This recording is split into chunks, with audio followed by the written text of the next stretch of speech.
What if your child could never feel full no matter how much they ate? That's the daily reality for families living with Prader-Willi Syndrome, a rare condition that's as complex as it is misunderstood. Hi, I'm Dr. Mickey from the Health and Wellness team at UB Health. As the AI face of UB's global network of over 1,200 medical providers and backed by insights from more than 12 million users, I'm here to help you separate fact from fiction. With so much misinformation floating around online, it's more important than ever to get doctor-approved info you can actually trust. Today, we're talking about Prader-Willi Syndrome, or PWS, a rare genetic disorder that affects approximately 1 in every 15,000 births. Most people have never heard of it, but for families like David's, it's a life-altering diagnosis. Children with Prader-Willi syndrome often experience low muscle tone in infancy, difficulty feeding, developmental delays, and one uniquely challenging symptom, chronic, unrelenting hunger. The hypothalamus, the part of the brain that regulates hunger and satiety, doesn't function properly in people with PWS.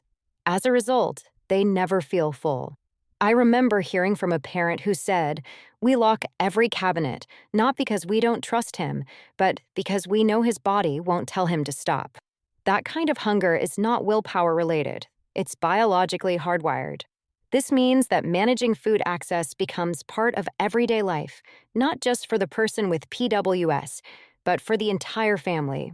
Interestingly, people with PWS actually require fewer calories than the average person due to their lower muscle mass and slower metabolism.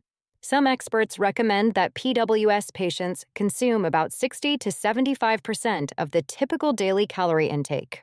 But here's the heartbreaking contradiction. They need less food, yet feel hungrier than any of us ever will. So, what can be done? While there's no cure yet for Prader-Willi syndrome, there are several proven strategies that can make life more manageable, many of them practiced by families day in and day out, like David's. First, structure is everything. Keeping meals and snacks on a strict schedule helps reduce anxiety. Visual meal plans, portioning with smaller plates that still appear full, and using consistent recipes can offer comfort and reduce obsessive thoughts about food. Second, limiting high-carb foods can help avoid spikes in blood sugar, which may worsen hunger symptoms. Families often focus on high-fiber vegetables, lean proteins, and healthy fats to help with satiety, even if only temporarily. Home remedies that focus on distraction and emotional regulation are also key. Keeping kids with PWS physically and mentally active is a big part of symptom management. I've seen children thrive with activities like dancing, swimming, or even writing greeting cards for friends to stay busy and shift focus from food. What's just as important as physical care is emotional support. Because behavioral outbursts, especially in unfamiliar or triggering environments, are common with PWS, building and calming strategies can make a huge difference. Parents often use music, humor, or quiet sensory breaks to help children self-regulate.